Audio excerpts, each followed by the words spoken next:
Shalom, Ukuthula, everybody. Shalom. Welcome back to House of Peace, Church of All Nations. My name's Pastor Cole, and this is Prophetess Gladys. Shalom. Today we'd like to speak to you about a very important subject, the subject of marriage. And the most important thing is the preparation for the marriage. Yes. So not going into it blind, the preparation for the marriage. Did you say we're going into it blind? Yes. So we'd like to use our actual marriage to explain to you what we're talking about today. We were married back in 2019. We'd known each other for quite some time before that, but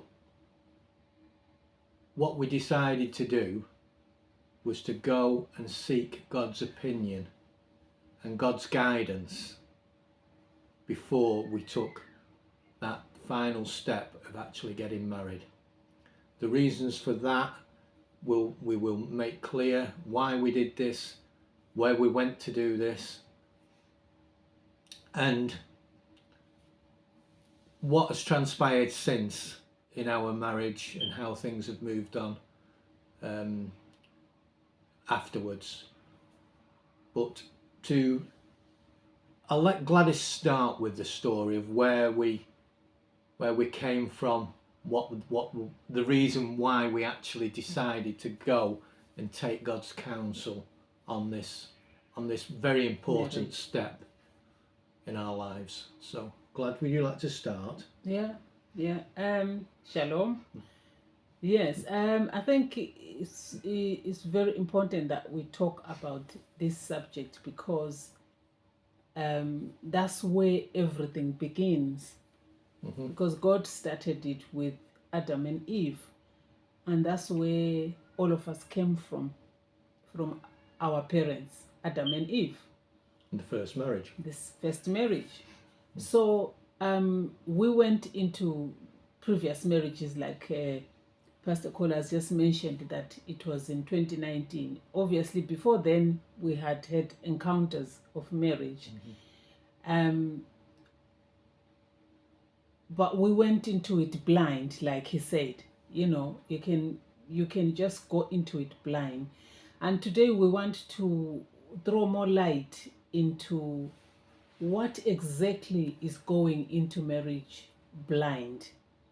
And this is to say everything that you can commit yourself to, you can actually go blind. But marriage is the most important thing that anyone, because you are starting, especially you're looking at young people, you are starting a life and you're going to produce lives from that union.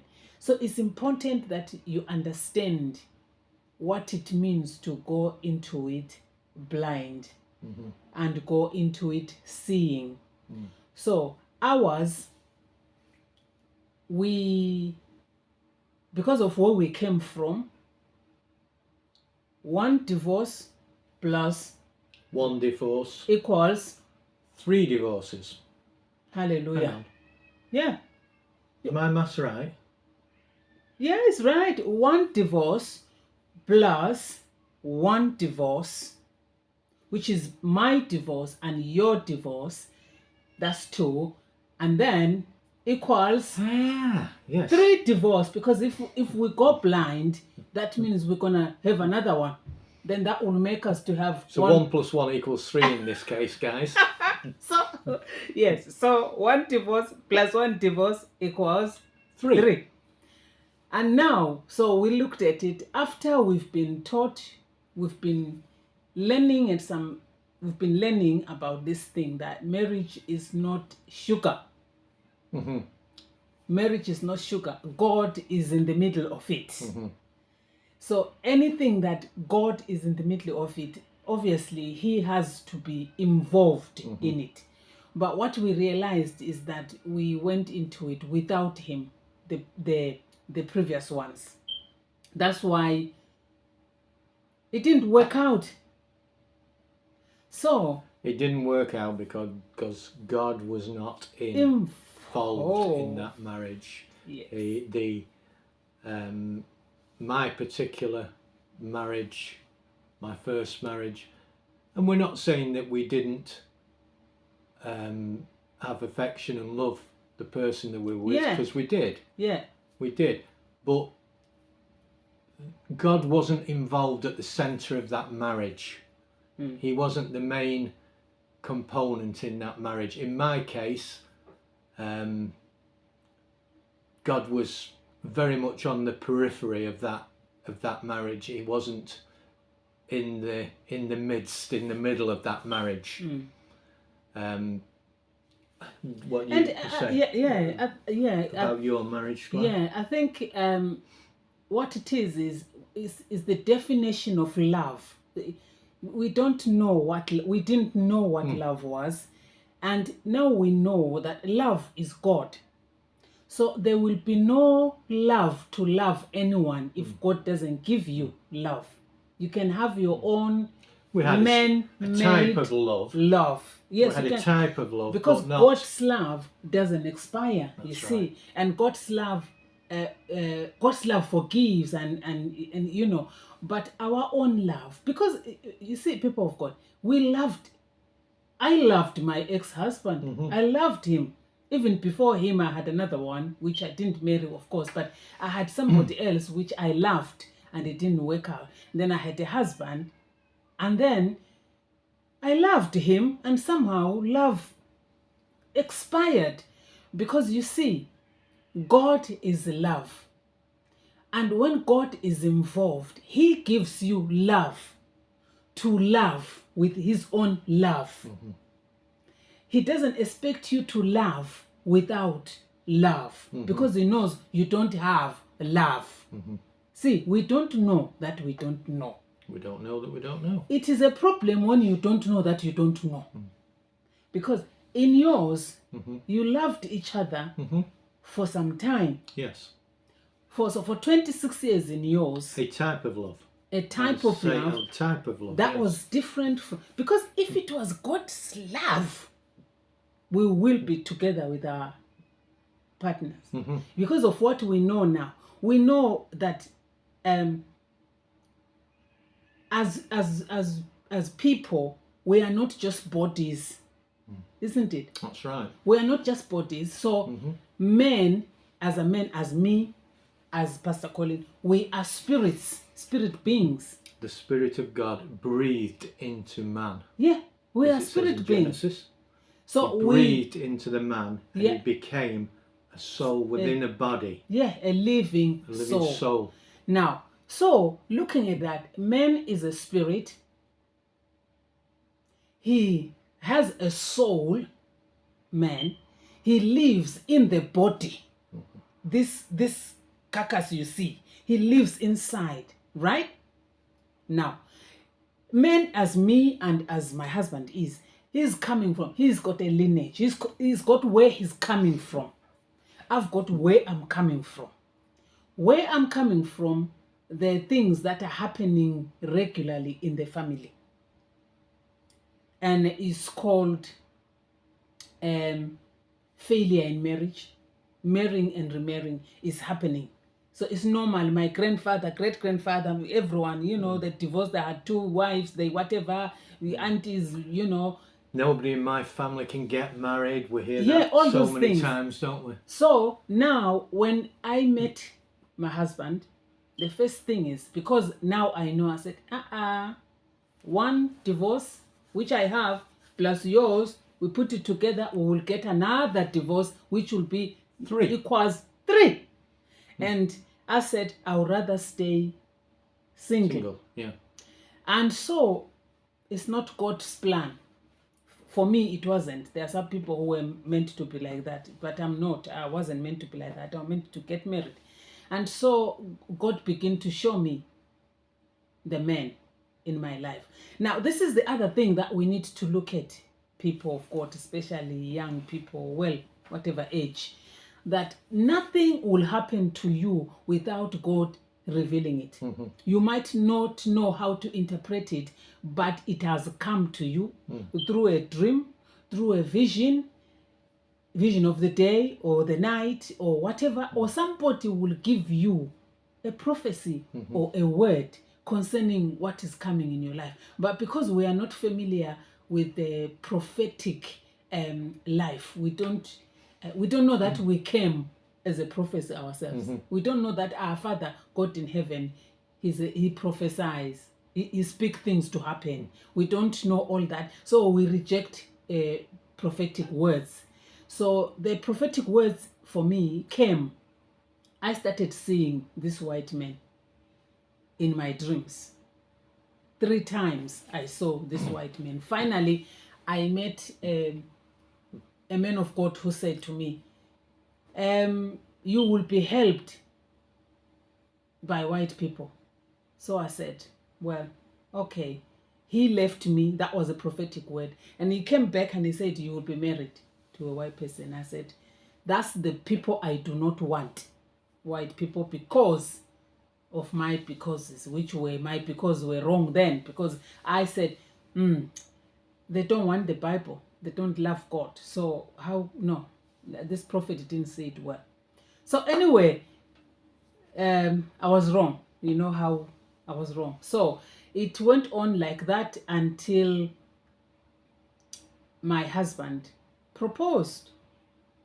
So when he proposed, I said, yes, thank you for proposing, but there is one more thing I'm asking of you. Can we seek for God's opinion? So you did. Said, can we take God's counsel? Yeah, before this happens. My husband, this one, it might happen to you as well. It might happen to you what happened to me. He said, what counsel? I said, we need deliverance. Said, deliverance from what? I said, deliverance from divorce. Because I needed deliverance from divorce, he needed, but then we were not in the same understanding of, with different knowledges of in our walk with the Lord. So, but because he's a faith man sent by God, he understood. So we carry our bags. My Bible learning was more historic Bible based rather than spiritually Bible based. Which is okay, that's the start. Which was good. I could tell you about all the battles and who was who and everything, this and that. But when it came to the spiritual side, I found I'd still got a lot to learn. Yeah. And obviously that's developed over the years. We thank the Lord for that. So we talked about this and we decided where we were going to go. And at this juncture, I'd just like to say to anybody that's listening, not just people that have been previously married, that have been divorced or looking to marry for a second time, but also to, well, not just younger people, but anybody who's thinking of taking the next step into marriage, and that this applies to everybody. Don't go into it blind. Don't be with your eyes closed, with your spiritual eyes closed. Seek what God is saying to you. It's very, very important. I'm just going to read this passage to you. And here we're in Matthew 14, and Jesus is talking about, people have been talking to him about the disciples defiling themselves with their dirty hands and not washing their hands when they're eating and things like that. And Jesus is explaining what defiles is the things that come out of in the heart and everything. But this particular scripture can be applied to anything where lack of knowledge, lack of spiritual knowledge is holding us back and not allowing us to know. What's the phrase you use? When The blind leading the... Yeah, this is the blind leading the blind. But when you say, when we don't know, what is it? Oh, okay. Yeah. It is a big problem when we don't know that we don't know. Yes. It is actually a big problem that when we don't know that we don't know. So Jesus says here, it's Jesus' words in chapter 15 of the Gospel of Matthew, just chapter 15 verse 14, he says, "Let them alone, they be blind leaders of the blind, and if the blind lead the blind, both shall fall into a ditch." Again, you can see the very similar reading in Luke 6, and it's just that if Gladys is coming from one marriage, failed, blind, I'm coming from another one, blind, who's going to lead who? Who's going to be there to, to sort that out? That's when we needed God. Oh, God. That's when we needed God. We needed him to be our guide. We were coming out of this blind. We were coming into it blind. Without taking God's counsel, we needed him to be our guide. He's our ultimate guide in everything we do. So we needed to take his opinion, his counsel in this matter. So we decided to take that step. We're going back to, I think it was about April, May, was it? April, May, somewhere there. 2019. And we decided Actually, I went first. You went in the winter, first, didn't you? So I think it was the end of 2018, December time. Something like that. Yeah, we decided to go and seek God's opinion. So I'll just let Gladys carry on with this, and she'll explain where we went, why we went. So for us to also understand the importance of marriage, we look at Mark chapter 10, verse 2.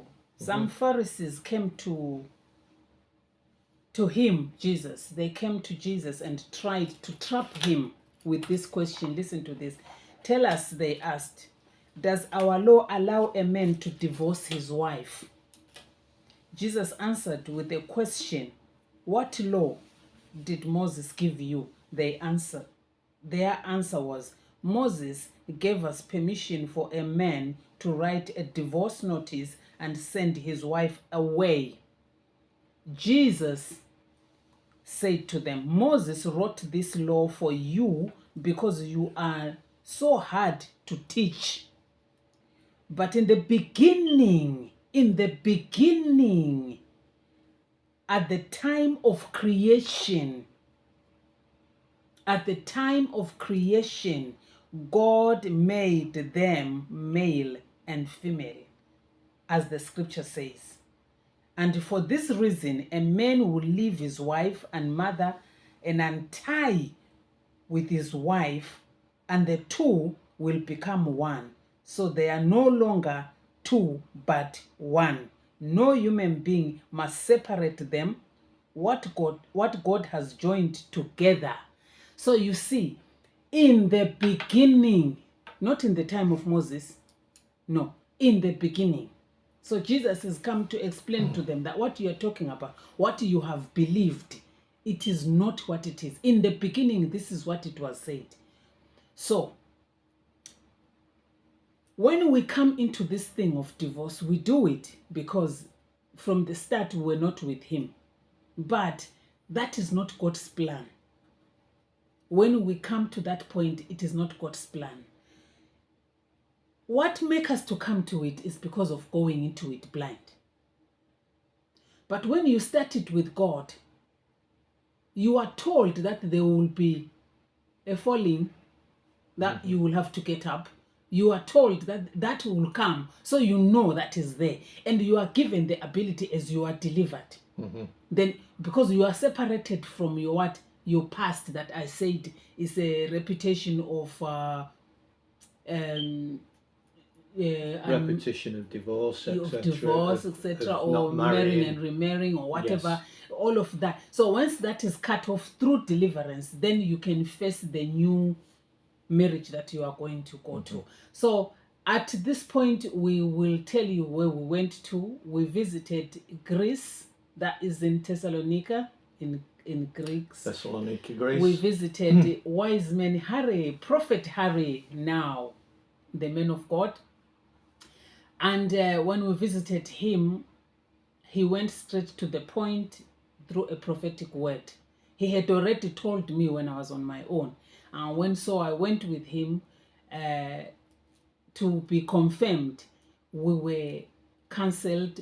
He used us as a subject to teach other people, and it was beautiful. So we were delivered. After deliverance, we were sat down to be taught what marriage is all about. What I will say to you now, everything that we are saying now, you can go on the description to watch our video when we were in Greece, when we prophesied about what we went there for and when we were delivered. So you can watch that there. And so what I will say now is that the counsel that we were given was a powerful counsel.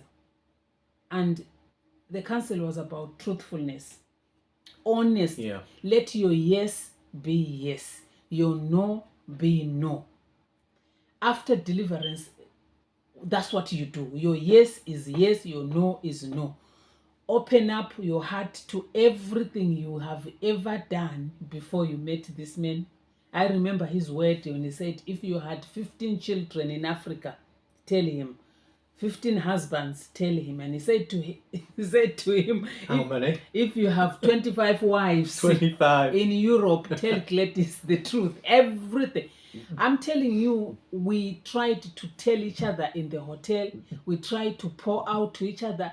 We couldn't finish it. It took us 6 months to clear up, because it was every time you're alone, you talk to God, and then God will remind you, do you remember what you did when you were 12? Oh, okay. Do you remember what you did when you were 16? Do you remember what you did when you were 35? Do you remember what you did? So it was constantly, every time I'm like, do you know, there's something God has just reminded me. Because me too, mine is this. We were like that for a long time. I think it stopped maybe a few years back. It wasn't coming away, but it still pops in. Odd thing now pops up, doesn't it? Yeah, now and then. You feel that you've got to clear the air with it. Yeah. So basically, man of God Harry, he told us quite a few things, but that main thing was just be honest with each other. Just be honest. Be honest, be open. No skeletons in the closet. No. Everything out on the table, in the clear. Tell God about it. He said, because it will only rear its ugly head later, somewhere down the line, in the future, maybe 5 years on.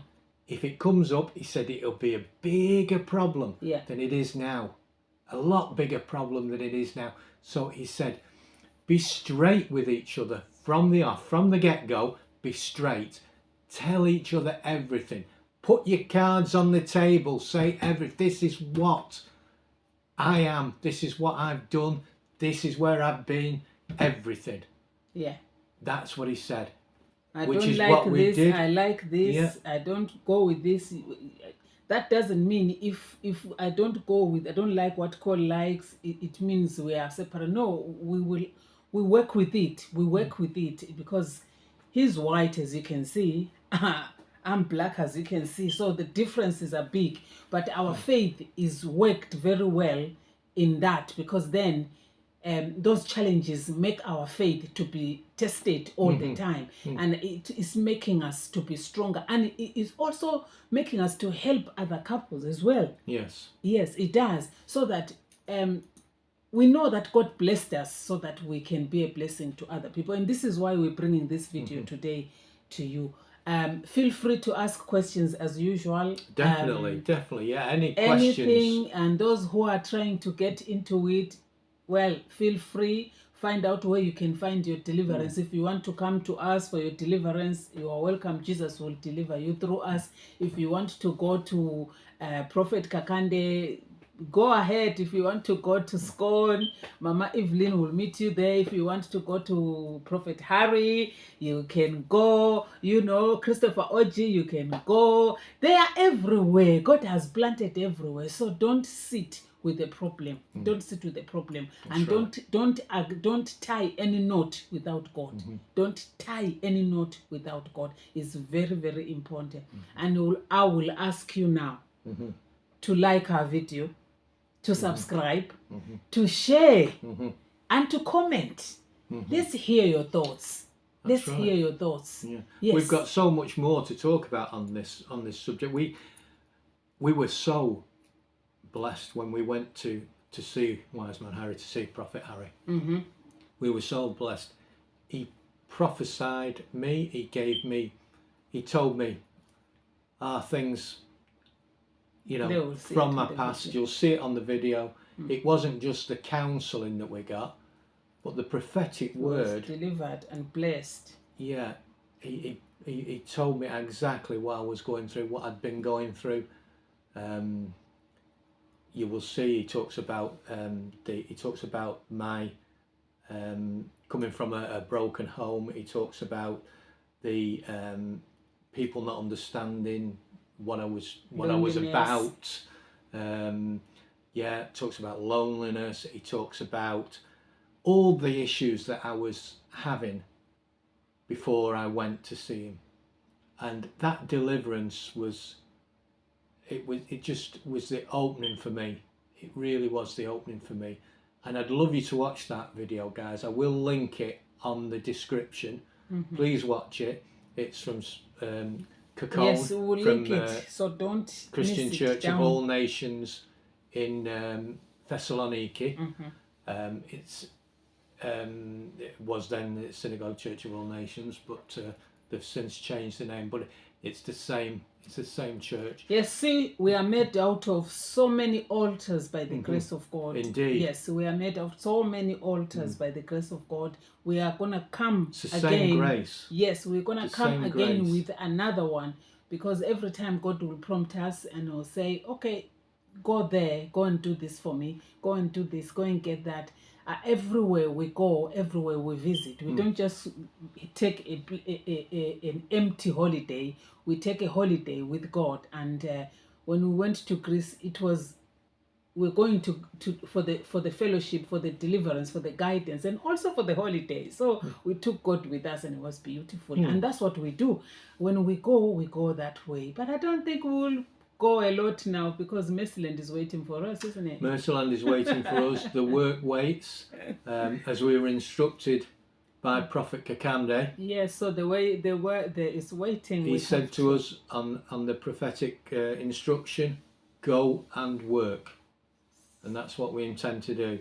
And anybody that's seen any of our videos of Mercyland, they will see that work continues. The work is continuing.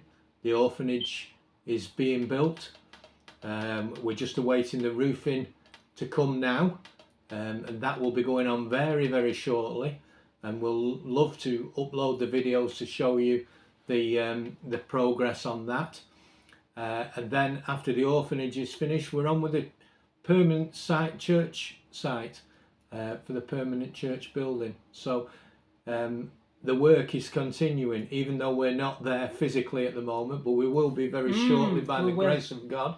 We will be there very shortly. And thank you so much for watching. Yes. Thank you so much for watching. We love you so much. Thank you for all subscribers. Yes. For all of you who subscribe, who views, and you are sharing everywhere. Thank you so much. Guys, thank you so much in Kenya. Wow, wow, wow, wow. Thank you, Kenyans, everyone. Kenya, you're wonderful. You are wonderful. Uganda, Kenyans. you're wonderful. Oh, thank you so much. We love you all. Thank you for watching. USA, yes. Thank you. Zambia, our friends in Zambia. Wow, Europe, Asia, you're beautiful. Our friends right across Malawi. Thank you so much. God bless Lilongwe, you. the people in Lilongwe that have been watching us. Yes. Unbelievable. We thank you so much. Thank you so much for your... We just hope that we have been we'll go to these places as well. We hope we certainly want to. I certainly want to. And Kenya. that's another thing. Yeah, that's another thing. Just before we do go, guys, I'll just share this little bit with you. That was another dream that I was given. We're talking about dreams and prophetic visions and things, and Gladys has explained hers. And my dream was to go to Africa. That was my dream. Before he met me. Before I met Gladys. And there was no way. I just couldn't do it. I looked at it. I couldn't do this. I couldn't do that. I couldn't afford this. Couldn't afford that. And then this little lady popped up, and God has been so gracious. And I've now visited several times in several different countries in Africa, and I love them all. And I can't wait to come again. I can't wait. Thank you, Jesus Christ. Father, we thank you. We do, Lord. Lord, Thank we you, bless Lord. your holy name. We thank you for your love. We thank you, Father, for all these nations that you have connected us with. Thank you so much. Thank you, Lord. All subscribers, wherever you are, God bless you. We continue to pray for we pray for you. We pray for you one by one. We pray for you. We pray for you all of you. We pray for you that God will make a way for you. Whatever your heart desires are, God will make a way in Jesus' mighty name.